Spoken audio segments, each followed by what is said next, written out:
Wherever you are in the world, thank you so much for watching this right now. I appreciate you. My name is Pat Flynn, here to help you make more money, save more time, and help more people too. And specifically today, here on episode 112 of the income stream, we're going to be talking about engagement.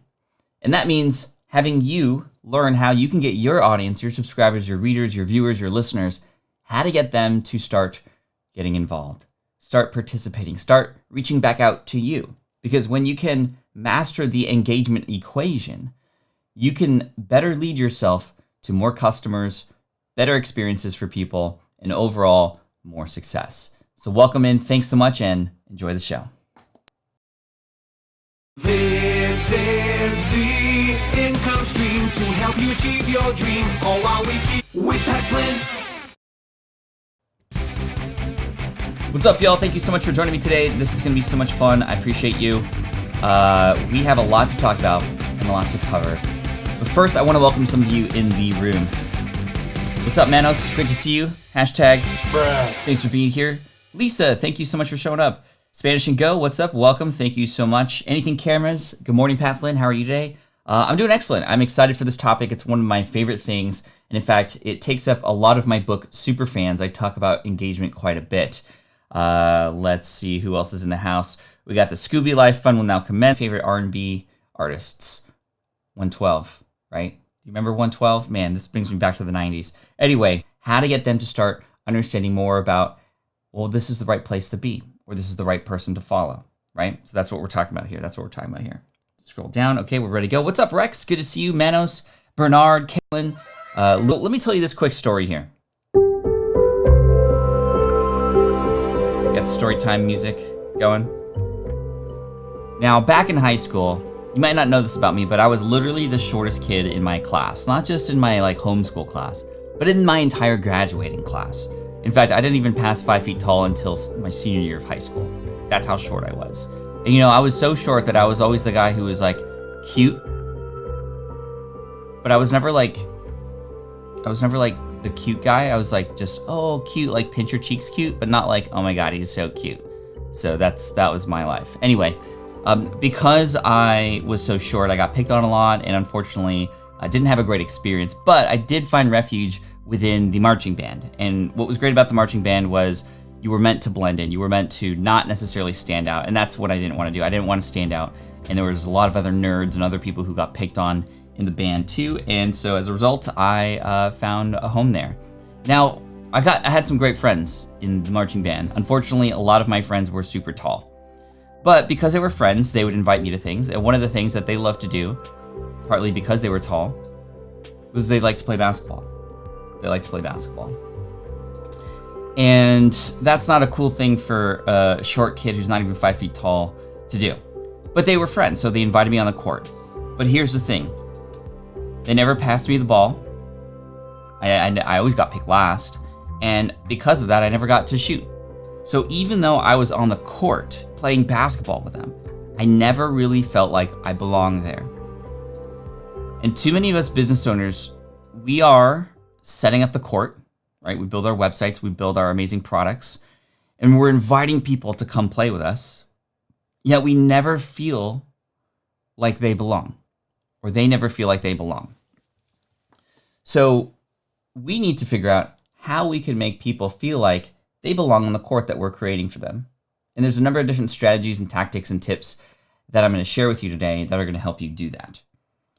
But engagement in our world, the analogy of passing them the ball every once in a while, picking them not last, letting them shoot the ball every once in a while, is really important. In our world, those are things like how one can feel like their voice is heard, how one might be able to feel like they have some say, the ability for people to feel like they are with other people just like them.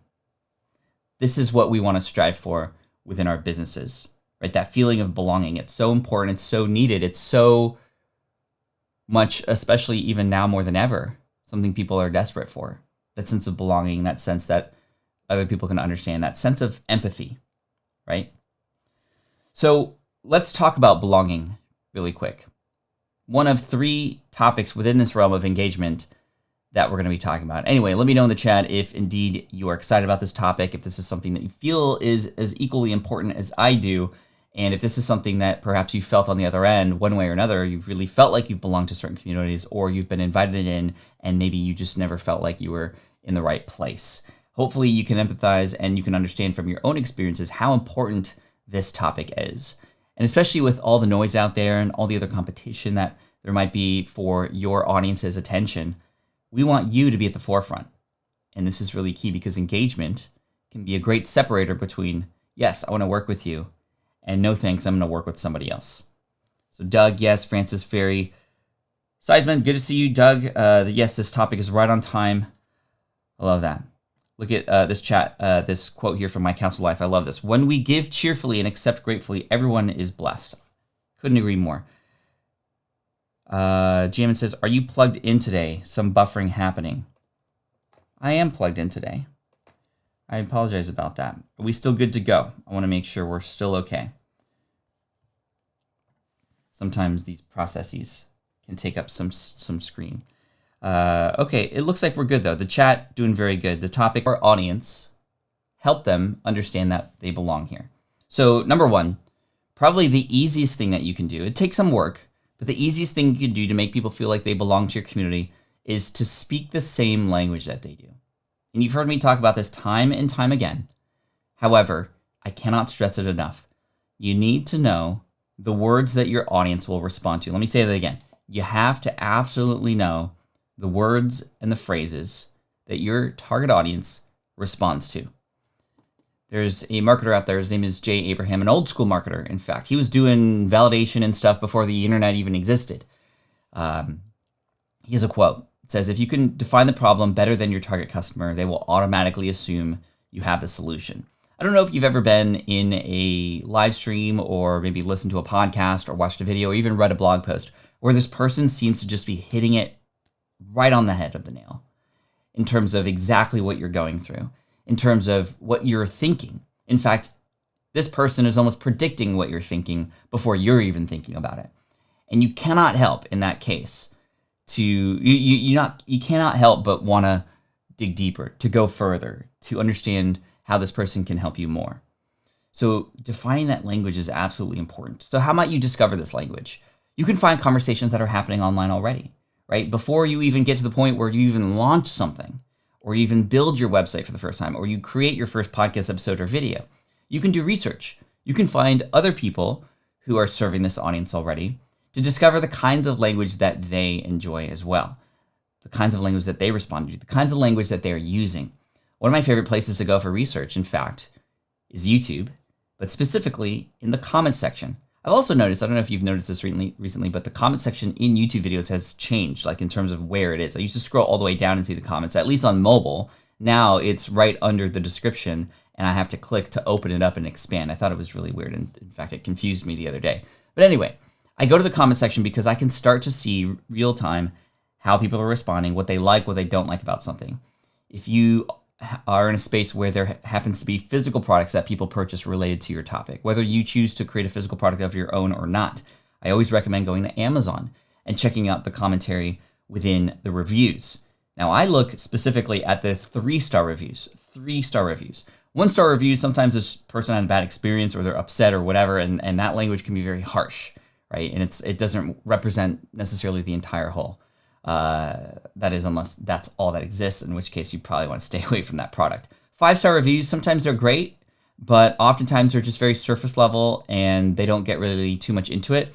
When we think about this, a lot of times people will leave commentary when there is a reason to leave commentary versus just they like something, they share the review. This is why Yelp is very difficult for businesses, because oftentimes it's the negatives that show up more than the positives. But I love the 3-star reviews specifically because sometimes you get to see, and they literally listed out what they do like and what they don't like. Here's what I like about this, but here's what I don't like about this. And then again, paying attention to not just how they feel about the space and the problems and the solutions, but the specific words. In fact, setting up a Google sheet of the different kinds of words that people are using is really important. In fact, this is actually what has inspired my book, Will It Fly? After having conversation, after looking at and doing a lot of research in the space that I'm in, which is helping people start businesses, I found out that one of the biggest fears, if not the biggest fear, is getting started and having a failure. And the reason beyond that is because people don't want to waste their time and money. And so this is why the tagline, how to test your next business idea so you don't waste your time and money, is really important. And this is why this book, even if you don't know who Pat Flynn is, speaks to you. And then you get to know who Pat Flynn is afterwards, right? When you start reading the book, and in Will It Fly, start with a very personal story. So these kinds of things, I'm not going to touch too much on you showing up personally and having people essentially feel like they know you as a person. I think that's just sort of not necessarily a requirement. There are businesses that do really well without having to put their face up on there or do things like that. But the more that you show up as a human, the more another human being is going to be more likely to connect with you, because we live in a world now where it's not B2B or B2C, but P2P, person to person, the person to person relationships, as my good friend Chris Tucker would say. So using the right language, yes, you can find conversations that are happening online, or the best thing to do is to have real life conversations with your target audience. Literally have conversations on Skype, on Zoom. One-to-one is best, but in a group setting, in a webinar can work as well. But by you participating, just like we are now, I can ask you a question, right? Like I can ask you all a question right now. What's the number one struggle that you are having related to content creation right now? And then I can just hear what you have to say. I can, in real time, understand the problems, but also pay attention to the keywords that you're using. Keywords that, yes, can be used for SEO and creating content that can then match up to that. But most of all, when I'm having conversations with you, whether it's on a website or in person or on a sales page or in an email, you know that I know what you're going through. That's the key point here. A second arena that we can look at in terms of making people feel like they belong to our tribe, our group, our membership, our community, is to showcase people who are just like them. Part of a community requires seeing other people. And when you see other people who are just like you, achieving something or getting recognized for their work, then you feel more likely to participate, to get involved, and to belong. A person who you can, as a creator, as a leader, can showcase will inspire others who maybe aren't so outspoken, or who maybe are just on the sidelines, or even who are just finding you for the first time, and encourages them to start to want to go and follow that same path of that person too. This is why if you have a platform, especially a podcast, you should be pulling stories not from A-listers in your space or celebrities, but from your own students or from people who well represent your target audience, so that you can help them and people can see that, but also so that you can showcase them and you can paint them the hero of the story. If you've read Story Brand by Donald Miller, you know exactly what I'm talking about. Using your assets, your platform to go, hey y'all, this is somebody who you should look at because they were in your position 3 months ago and they took action, and look where they're at now. And now you can realize that you can do this too. And again, all along the way, using that same language, that's sort of mandatory and baseline, which is why we started with that. But by showcasing other people's success stories, you are more likely to bring other people along on the ride too. Anything Cameras, thank you so much for the super chat. I appreciate you. By the way, we are almost at 100 subs. Congratulations. That's awesome. It's a belonging, that sense of community. If you can facilitate moments, this is sort of a third thing within belonging, moments and opportunities for your community to connect with each other. This is where magic can happen, right? Because it's not just you talking to your audience and your audience talking to you. It's them talking to each other. This is where a culture starts to be formed. There is a culture here on the income stream. There's a certain language. There's a certain set of words that we all use that only we know, right? And there's a certain sense of comfort, and especially for those of you who continue to come back, like for those of you who are here, for those of you in the chat right now who are here, who've been here before, I want you to either add tag or just mention somebody else's name that you know, that you appreciate, that you connect with here in the chat, because I want to just show you and prove to you, especially for those of you who are on the sidelines, perhaps even sitting more quietly, which is totally fine too. There's just going to be a percentage of people who don't want to participate, even though they mentally participate. They're not going to physically participate, if that makes sense. That's still important, right? But if you had the ability to facilitate opportunities for your audience to connect, it only can heighten your brand. And this is where you get to the point where, you know, you start to have sort of a sense of identity as being a fan of such thing, or a follower of such person, or a participant in such program, right? When you get to that level. So look at this. Doug mentioning Grandma Goody. Romer mentioning Malini, K-Walk mentioning Lisa, just Samson. Long list, Pat says Chris, Enya and Vlada, House Creators, Archer, Rap and Combat. This is so cool, right? How amazing is this? Hopefully this shows you that when you bring community together, this is belonging. It actually has not very much to do with you. It's you in which you've been able to create so that other people can connect with each other. Sorry, I can't. This is my family, Pat Flynn. Says Archer. Thank you. I just want to show you that this is what we want to strive for. This is community. And this is where now you can elevate people so that everybody can begin to celebrate and elevate each other. And the final piece of this puzzle related to belonging, and then I have two more sort of higher level topics related to engagement that I want to talk about, is empathy.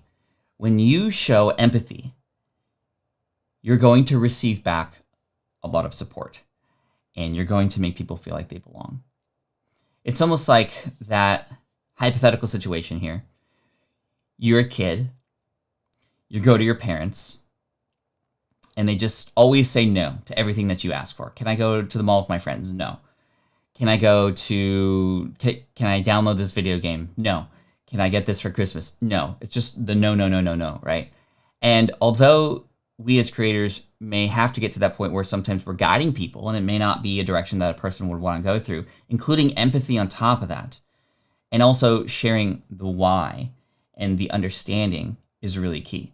So juxtaposition that scenario with the kid and the parent to this, where a kid, you might be asking your parents to go to the mall, and instead of just saying no blatantly, saying, hey, I remember when I was a kid and I wanted to go to the mall, and telling your story and empathizing with that person, it could almost encourage you to have a more deeper conversation and allow this person to almost come up with the answer on their own. When it comes to my kids and the way that we teach our kids, we really want to make sure that we provide reasons for why we say certain things and empathy for why they feel certain ways so that we can even call that out and express, we know that this is going to make you upset. Trust me, I get it because I was there too, and I'll tell a story or something. And then this person is more able to receive that information. And this empathy goes a long way, especially when you're selling anything, because you can then include information, include stories, include testimonials that then counter, if not even explain more, the objections that a person might be going through. And when you can nail those objections, but you can flip them on their script, flip them on their head, you're more likely to help convince a person that, hey, this is a place where I can go to solve my problems. This is a person I can trust. This is a person I should be learning from.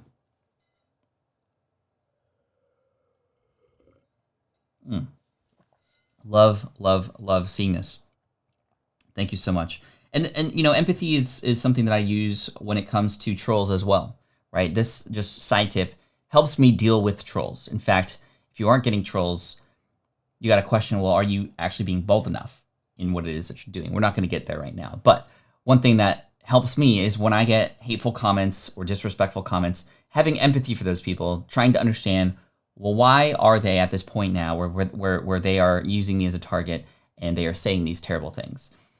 I try to empathize, not just to make myself feel better, but to understand that this is just how some people feel. And then I can either directly and usually not directly, because if it's still my house, like if you're bringing crap into my house, like go back outside, take off your shoes, wipe your feet off, and then now take this carpet cleaner and clean it up before you come back in here. But having empathy allows me to better not be affected as much and not take things as personally when it comes to trollful and hateful comments. So anyway, that's belonging, making people feel like they belong. When you get people to feel like they belong to something, they're going to continue to come back because they're not feeling a sense of belonging in many other places as well that are also fighting and vying for their attention. So the sense of belonging, the big question to ask yourself is, in your communities, how are you making people feel like they belong? Remember, we talked about using the right language. We talked about showcasing people just like them. We talked about empathy, and we talked about facilitating moments for your community to connect with each other. What's up, Sue? Great to see you here. Now I'm writing notes. Thanks, Pat, says Asma. Great. So profound. Empathy. Love the dirty shoes metaphor. Thank you, Doug. This is Pat's house. Shoes off when you enter, right? Yeah, this is a great analogy. Thank you, Doug, for sharing that, and Michael and others, right? Our platform's our house, and this income stream is my house, but you're all invited. And here's some hors d'oeuvres, right? Hopefully bits and pieces of content that you could consume and take with you back home. Anyway, this analogy, I'm not going to try to keep it going. But Martin, thank you so much. I took your advice. I sent a video reply to an email. Later that day, they bought my course. Thank you for simple tips. They are now a super fan. That's awesome, Martin. That's great. Spending a little bit more energy to do something that maybe is a little bit uncomfortable, like shooting a video or reply to somebody with a video versus just email, to showcase a little bit more personality, to really tie and connect with the person individually. And that, of course, can do nothing but help encourage people to want to do more with you, whether it's participate in the course or share more of you or what have you, right? Marla says, you have a great laugh. Thank you. I appreciate that. I disagree, but hey, it doesn't matter what I think. Anyway, okay, that was belonging. Now let's talk about participation. And to start this conversation of participation, I want you to participate in this as well. So I want you to give me an emoji, a thumbs up emoji or some emoji if you agree with me, or this is essentially a yes. Or you can just type in yes if you don't have the capability to do this. So let me know in the chat if you have ever watched a game show. Okay, so let me know in the chat. I'm going to leave a couple seconds here for you to reply because there's a little bit of a delay. Plus, I need my coffee, yo. I need my coffee. Also, a big shout out to Moster Coffee, a favorite of mine here in the US. And Australian coffee is still better, just worldwide in my opinion. But Moster Coffee, so much better than anything I've tried in the US. And it's local to San Diego here, which is great. Okay, so yes, you've watched a game show. Okay. For those of you who have watched a game show, let me know with another emoji or another yes if you've ever watched a game show by yourself, like on television or on the internet. You're watching a game show and you've watched it by yourself. I've definitely watched game shows by myself before too. They're fun, they're exciting, they're interesting. Final question, let me know in the chat if while watching a game show by yourself, you've shouted out an answer. Like verbally shouted it out. Not just mentally thinking about it, but you verbally shouted out an answer. I've definitely done that. I do that all the time. Sue, thank you so much. Excellent topic pack. So glad I could be here. I'm so thankful for you. So think about it. You're by yourself. You're watching television. A question comes up, or an answer if you're watching Jeopardy, and you come up with the answer. You shout it out. Why? Why do we do that? Right? It's not like we're going to get Pat Sajak sending you money across the screen or Alex Trebek is going to write you a check because of that. But here's why we do this. We love to know, as human beings, that we know the right answer. We love when we can confirm that we got things right. And that's such a powerful tool that we as creators, and especially as facilitators of our community, can use to our advantage.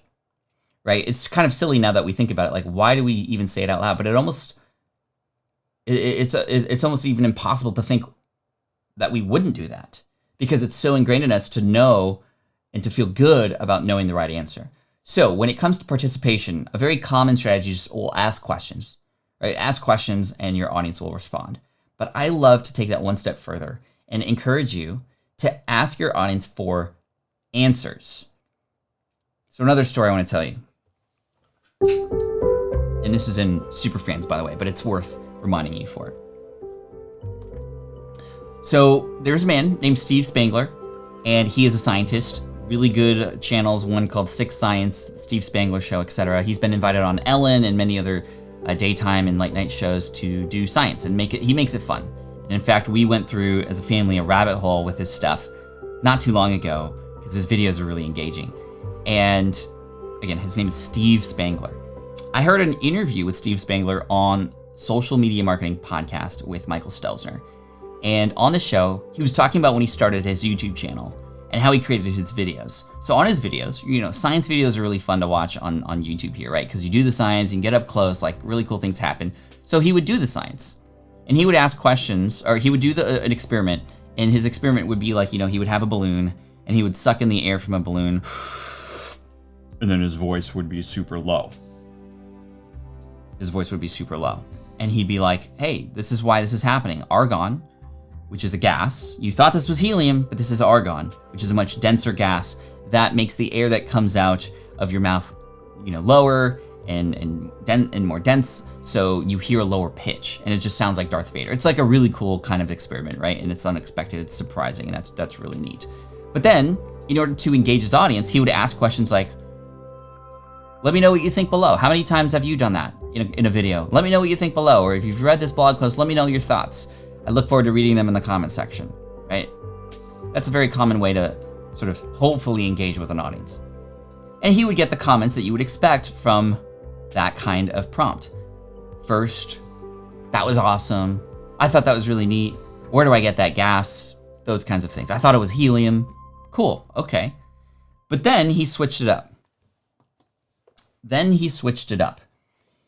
He started to create videos where he would do the experiment and not reveal the answer or what happened. He would ask the audience, what do you think happened here? Let me know in the comment section below, and I'll actually point out my favorite answers in a future video. When he did this, his comment sections exploded. Absolutely. People having fights in the chat, people pulling out their science books from high school to pull out the right answers and to have the best version of the answer that then he would showcase. And in fact, this went so buck wild, so crazy, that YouTube actually reached back out to Steve Spangler. And this was back in, I don't know what year it was, 2010 or so, when YouTube started to introduce, YouTube original content, and they started hiring people to create content specifically for like YouTube related channels. And he was one of the first to get asked because of the participation that was happening in his chat. And there was just so much noise that it just allowed him to get invited to that.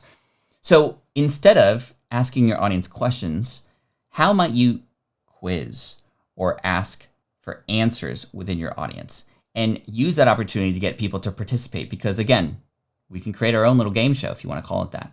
And it doesn't have to be a game, but just that idea, that approach of having people participate is really cool. And the other thing about this is when now that more people are participating, other people will want to participate too. A lot of times people don't participate because nobody else is participating. So when you could encourage people in this way, and you can have people come up with their own version of an answer to shout it out, if you will, using the platforms that you're creating, you can really get that engagement started. And then there comes a tipping point where, when there's a lot of people talking about something, other people will want to talk about it too. It's almost like that analogy where, like, if you were to go to the mall, one day we'll be able to go back to malls, but if you were to go to a public place, right, and everybody's looking up, and they're just like, looking up, what are you going to do? You're going to look up too. You're going to wonder what the heck everybody else is doing. Or if you go to a crowded place and you see a whole crowd of people surrounding some person doing some fun thing in the middle, but you don't see it, you can't help but want to know what everybody's looking at, right? So this idea of participation is really great. And it's so easy, especially with what we have access to now, and even tools that allow us to do this too. On Instagram, on Twitter, there's polls. On Facebook, there's polls. One of the coolest things that you can do is you can design a nice little, and in fact, if you want to legit see this happen in real time in your audience today, here's what we're gonna do. I wasn't planning on doing this. Excuse me. I wasn't planning on doing this, but maybe there's a way we could do this right now. I'm not going to do it all the way through, but I want to show you just how simple this is. This is a great way to get people to participate in things. Canva.com. Do I got to log in with Canva? Okay, I'm not going to spend time logging in here, but Canva.com is a great website that allows you to create really easy graphics, right? So here's what I would love for you to do. If you have the ability to, or if you have something where you have to make you have some sort of, if you have a choice to make, maybe it's even dinner. I don't know. It could be anything. Okay, hold on one sec. You could just put up two images, and on one image put A, and then on another image put B. And very quickly, you're going to see that people are going to be able to participate and vote on what they think is better, or what the answer is, or what dinner should be, or which one's more attractive to them. Have them participate, right? I've done this so many times in the past, and even for small, silly things, like which image filter do you prefer, A or B? This gets people to go, oh, A or B, and we can give you some good answers too. but most of all, it gets people to participate, which is really cool. And what happens, chat? Let me know if you know the answer to this. Let me know if you know the answer. What happens when you get more participants and more people commenting and liking and engaging with your social media posts? What ultimately is a result of that? Well, the algorithm starts to see that these posts that you create are popular. And what happens is now more people will see them. And then as a result, more people will participate. And as a result, more people will see it. And as a result, more people will participate, right? And this is kind of that sort of positive feedback loop that we want, right? Which is really cool. You get promoted more. The YouTube algorithm does its magic, absolutely. Higher rankings. Reflect on your own social streams and the posts that you likely have been creating and how often you actually have your audience participate and how you are or not getting them to reply, getting them to share, getting them to open up. And when it comes to participation, I think, a good analogy of how this has progressed over time and how you can engage even more is that idea of, so back in the day, do you remember like when you'd go to, a fast food restaurant or any sort of establishment, and there would be that comment box where you'd have to write down maybe a complaint or a suggestion, and then there's a comment box? Well, you know what actually happened to those comments? Probably nothing, right? You put your comment thing in, and there's probably like literally it led to a shredder that just shredded it up. It just allowed for, and the reason these existed was it just allowed for a place to diffuse certain situations that may have arisen to other things if it didn't have that, right? It was just a place to capture those people who were upset, to make them feel like that they were being heard. But of course, what happened to those comment cards? Nothing ever happened to them, right? The box gathered dust eternally, right? And, once a quarter, a person would go in, look at them and throw them away, or not even look at them and just throw them away, right? Now, the comment box is online. And now, whether it's a complaint or a suggestion or even somebody reaching back out to you and saying positive things, we still have that dust collection happening. We still have those cards, but they're now virtual, being left to collect dust or even being thrown away. So one thing that I talk about in my book, Superfans, is making sure that when people reach out to you, hopefully, and this is much easier when you're just starting out. So this is your advantage when you're small and you're just starting out. You're able to do this more. To not leave any handshake or any open conversation left unanswered. And when you're starting out, this is a huge thing. In fact, this is one big thing that I really made sure to do in the first couple of years of my business was I tried to reply to as many and every single comment, reply, email as possible. That's impossible for me to do now. However, I have mechanisms and I've set expectations now that I can't do that. And I've been able to hire the right people to help manage a lot of these communication efforts. But now the comment box is not just you seeing these comments and then letting them be, but it's replying to them. The ultimate form of engagement. So like level 1 was the comment box that just collects dust. Level 2 is now you're receiving these comments, you're engaging with your audience online, and you're now able to reply back, right? That encourages engagement and shows that there's a real person too. The third form, and the sort of modern form, or the way that I would encourage you to do this, is don't even wait for the comments to come in. How can you yourself be the one that actually initiates these conversations, right? This is the analogy of a lot of analogies today. This is the analogy of, you're sitting at a restaurant and your glass is almost empty. And the waiter comes around, and before you even have to go, "Excuse me, can I get some more water, please?" They're already filling that water for you.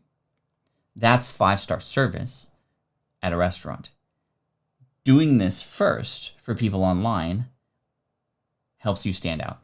And this is why these lists of followers that we have on all these different platforms, they're so underutilized. What are they there for? They're just there as numbers for us, right? Essentially just vanity. I have I have 100,000 subs on on Twitter, or I have 500 subscribers on Instagram. Great. And now you have the ability to reach out to them and say hello and see what they might need help with. But are you doing that, or are you just simply collecting people? We need to reach out to these people and be that waiter that starts filling that glass to hopefully help them more too. And yeah, you get the tip. Right? When you do that, they get the tip. Right, Castle? All right. Now let's take this one step further. We talked about belonging, the sense of culture in the tribe that you're creating, the sense of there are other people like them here too, connection to the language and having people respond because you know what they're going through, empathy. We talked about participation, the idea of just helping encourage people feel comfortable with saying something. And even beyond that, how you can encourage, even on a more direct level, getting people to say something and to reply back and to see that you're an actual real person there on the other end, right? Finally, I want to talk about involvement. Getting people involved is a little bit different than participation and a little bit different than just having them belong, right? I could be on the basketball court and I could feel like I could belong. I get passed the ball every once in a while, and I can even participate. We're on the court, we're dribbling together, and we're a team. But when I get involved is when I'm on the court, we're at a timeout, and I go, hey guys, for this next play, here's what I think we should do.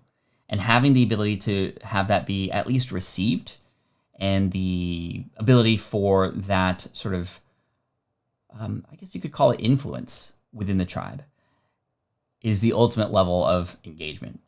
Having a person feel like they have some sort of influence on where this tribe is going, the decision-making process, if you will. So as opposed to just, hey, y'all, answer this question for me, this is, hey, help me decide what I should do next, right? And there's a lot of YouTube channels in particular that do a very good job of this. One in particular that comes to mind is Epic Rap Battles of History. I don't know if you've ever seen that channel, but it's this idea of two historical figures that essentially have a rap battle together. Some of it's not suitable for work, just FYI. But what's really cool is at the end of every rap battle, like I think one of them was Mozart versus Justin Bieber, and they have actually actors sort of rap and battle each other. It's so cool. Epic Rap Battles of History. At the end, they go, who's next? And then they have you participate in the comment section. You don't need any special mechanism. You already have access to this stuff. And then what happens is in their next video, they will actually show and actually take screenshots and put them in the video of people who said, I want this battle right here. And then the battle happens, right? So it shows that it's the community that's actually involved in deciding which epic rap battles of history are going to happen, right? And this is something that we can all do more of. I remember a time, I think this was back in 2011. Any Amy Porterfield fans in the house here? Any Amy Porterfield fans? Well, let me tell you a story about Amy Porterfield. One of the smartest people I know, one of the sweetest people I know, love her to death. She's amazing. She's a fellow San Diego entrepreneur, and Amy Porterfield, just if you're watching this, I appreciate you in our friendship. There was a time when I received an email from Amy, because I was on her list, that essentially said, no, it wasn't an email, it was actually a Facebook post. And it said, hey guys, I need some help. I was like, Amy Porterfield asking me for help?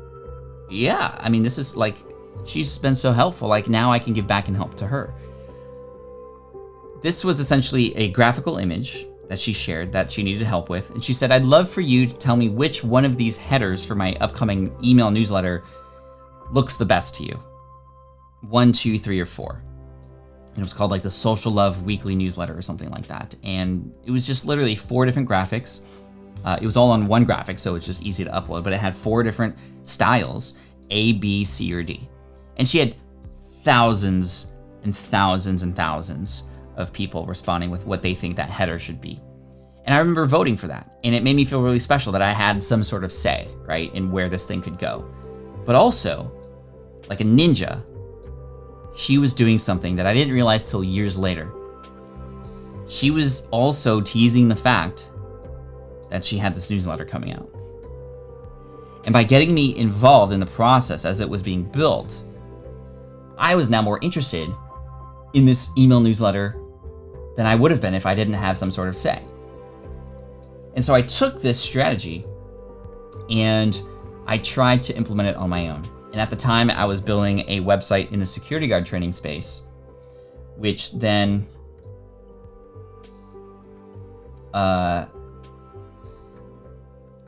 was actually creating the website, and I had some versions of logos that I wanted people to respond to. So I did the same thing. I was like, hey, everybody, I'm creating this niche site. If you haven't heard about this yet, here's some information about what I'm doing here. And it was a website called securityguardtraininghq.com. And when I posted that and I went to bed, I woke up the next morning. I think there were like 600 comments and people who were now really excited about the fact that they had some ability to influence the decision. And of course, they were now interested in what it was going to look like. So of course, when it eventually came out, they all checked it out. Some people shared it, all that kind of stuff, which was really cool. Right? amyporterfield.com. And that was pretty cool. That was really neat. So that's one way to get people involved in a very simple way. It's just like, hey, community, this is what we're thinking of doing. I need your input. That feels really special. What's really nice about this too is it almost puts you on the same level as everybody. And that's what I've come to learn about leadership. Leadership is not about you being on the top of a mountain and shouting at everybody. It's sometimes you coming down from the mountain and asking people, hey, let's work together, right? This is why it's Team Flynn. I'm the team captain, but I'm going to pass you the ball sometimes. You're going to score, and then we're all going to win together, right? We win together, we lose together, we help each other out, right? For the same goal. And so that's why it's Team Flynn. I'm just the team captain, but hey, you're as much of a player as much as I am, right? We each have that capability to score, to pass, to shoot. Another analogy for you. So that's one way to do it. Another example of involvement in this way that takes it a little bit further is related to some things that I've launched in the past, in particular, a couple books. Leading up to the launch of my books, Superfans, and before that, Will It Fly, I was advised to by some people who were very smart, much smarter than me in the book space, i.e. Jeff Goins, Jeffgoins, and Dave from Kindlepreneur, and Azul, my book coach, and several other people who had done books. Michael Hyatt, a big inspiration for me and a mentor in the world of publishing. I was advised to create a launch team, a book launch team, or street team as sometimes it's known. A collection of people who are excited about this thing that's coming out, who can come together to get early access to parts of it, to offer feedback and to participate and get involved, who will also get involved in a way where they feel like they're a part of the launch with you. They almost feel like they're working with you on this for the success of this project. If you're launching a podcast, having a launch team for a podcast, and they don't have to be huge. In fact, I was advised to even 20 people would be great. I had about a couple hundred for each, but even 20, even 10 people could do a great job, because in addition to collecting feedback along the way and helping them get early access to things, which can then give you some information that you can then implement and put into what else that you're creating or the next version of it, they will be, because they're tied to it, because they're involved, they're now invested, right? This is the big quote of the day here. When you get people involved, they will invest. And they may invest in money, or with money, or they may invest with time. But most importantly, they're investing with solidarity with you on this thing that you're going to be coming out with. So these launch teams, in addition to getting early access to things, to offering feedback and how valuable that is, also encouragement along the way. When you launch this thing, now you have people who, whether you choose to give them free access to this or not, they're going to be likely to participate, and they're going to be likely to leave reviews. They're going to be likely to share this thing, and they're going to feel a sense of pride along with you with this project that you have, that you're coming out with. To the manuscript, or a podcast where you can give them early access to interviews. You can even have them influence and even become the pool of people that you collect questions from for upcoming interviews, such that by the time your podcast comes out, boom, you're going to have listeners on day one. You're going to have people who are excited and want to share it because they want you to succeed too, because they feel like they're in it with you.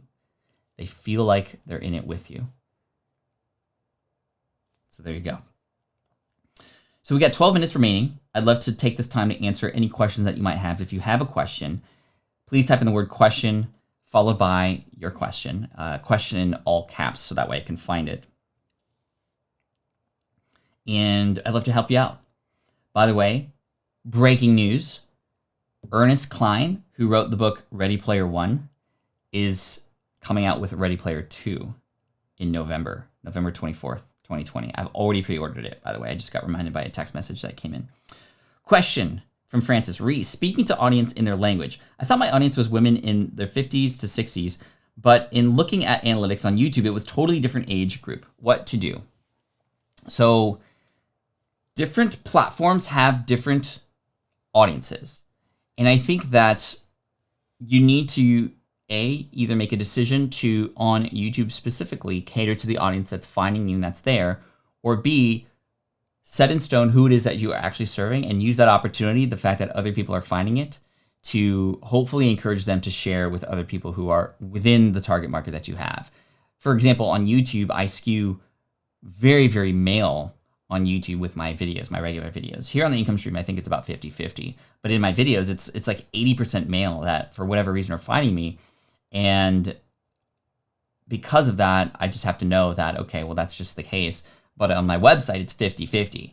And so I don't know necessarily, maybe that's not the best example, but because male, female doesn't matter, this information is obviously relevant. So I would just say on YouTube with the analytics that you have, definitely speak to those people in the language that they would respond to. However, don't have it become something that tricks you into, changing who it is that you're doing this for. I think it can be encouraging that you happen to be reaching a younger audience, for example, that it may allow you to create certain segments of your brand for those people, right? So that you can cater to them and you can speak their language. But I think that with something like yoga in particular, which I know is what you're about, yoga is for young and old, right? And I think that perhaps gender or perhaps age is not going to be the avatar differentiator. It's the feeling and the reasons why, whether you're young or old, about why you want to do yoga. And I think that maybe this perhaps shows that perhaps there's several other people that you could reach that you didn't even know you could reach earlier. Cool. Question, what role does your wife play in your business? The most important role in the world. She supports me and encourages me. She allows me to spend time here in the office or go travel to do business and takes care of the kids at home as a stay-at-home mom, which is the hardest job in the world. 24 hours, 7 days a week, 24 hours a day, 7 days a week, 365 days a year, no pay, no recognition, no likes or followers because of that. And in fact, oftentimes, a lot of, not directly, but just in the news, negative feedback about just being a stay-at-home mom and how that's not actually doing much, that you should go out there in the workforce. And I think everybody's different. And for her, she's sacrificing so much in the kinds of things that she wants to do to be with the kids. And she's sacrificing so much to play the role of supporter and integrator in the business without getting any recognition for it. And that's hard. And I absolutely love her for that. And she encourages me every day. I mean, that's absolutely huge. She is the reason why we're all here right now. I would not be where I'm at today without her. That's for sure. Dude. Oh, hey, Archer, are you serious? Oh my gosh. You have to watch it. Have you read it? I would read the book first, by the way. Everyone would say no. Some people are going to say no. But the truth is, everybody's going to say no if you don't ask. Or essentially is saying no. You can't predict the future, but you can control it in a way that if you don't take any action, you're not going to get any results. So put yourself out there, do it. We'll then find the audiobook in the Audible version of that book available. It goes live, and it's something I'm really excited about for sure. And on the mornings, on the income stream, I get excited about the videos. When I create a recorded video for YouTube, I'm excited because I'm interested to see how the algorithm and how people are going to respond to it. It's just, I'm excited about all these things, all of them for sure.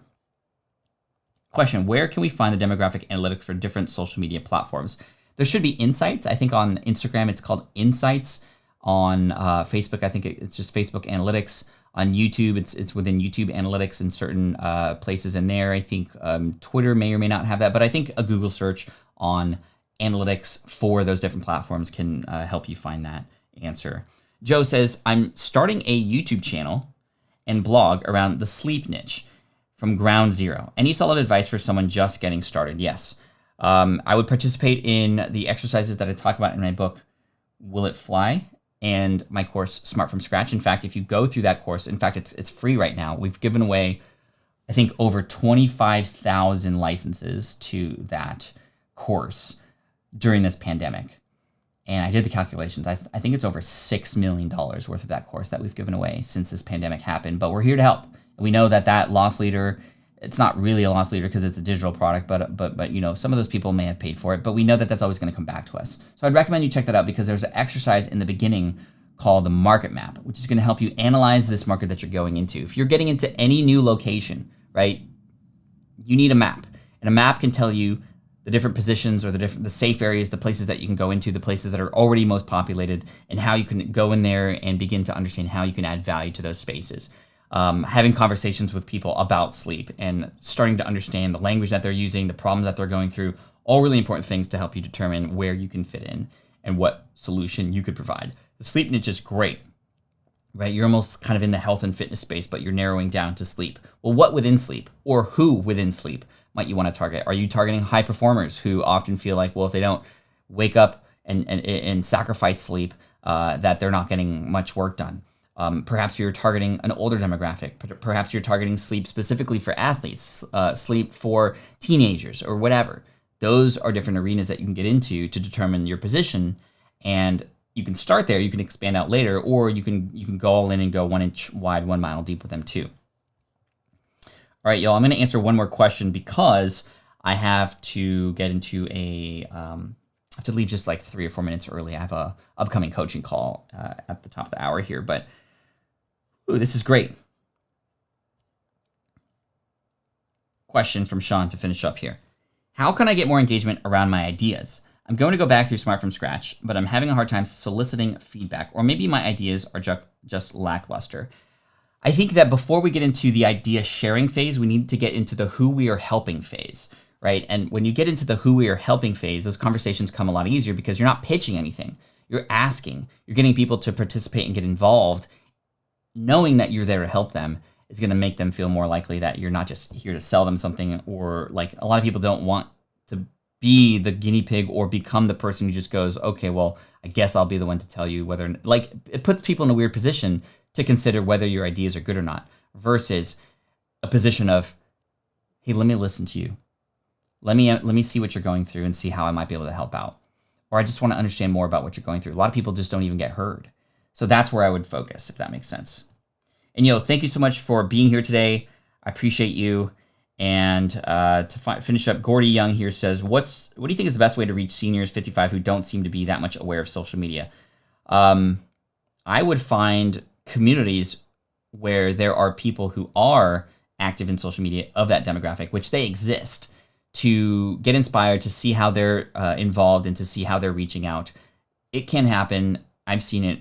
I found a 72-year-old man who was playing Fortnite yesterday on Twitch, and he has a super large following. They exist. And you just have to find the mechanisms that work and the way and the methods. It's going to be a little bit different. It might take a little bit more hand-holding, but find the communities that exist already in that space to see how they're doing it and get inspired by them too. Anyway, thank you so much. I appreciate you, Team Flynn. I hope this was a great conversation, and hopefully this inspires you to do more to encourage and connect with more people in your audience too, and the audience that's soon to be there as well. So great job, everybody. I appreciate you. I look forward to tomorrow. Make sure to come in 8 a.m. Pacific, 11 a.m. Eastern, right here, patflynn.com/theincomestream, right here on my YouTube channel. That'll take you to the next video. And what's great about that is Fridays, we spin the wheel. We have fun. We do prizes, giveaways, play games. But most of all, I'm here to serve you, and we'll still learn tomorrow too together. So thank you so much. I appreciate you, and Team Flynn for the win. Peace out, y'all. Stream to help you achieve your dream, all while we keep it clean. This is the income stream. It's the kind of show where you can come and go, but then you leave inspired with no fee required. The income stream with Pat Flynn. What a great day, y'all. Thank you so much for giving me energy every day. Some days, I come in here and I'm like, oh, I'm tired. And I wish I could just go back to sleep. But then I come in here and I see y'all in here, and it just wakes me up. It fires me up. And now I'm going to crush this coaching call. So thank you so much. Peace out. Bruh.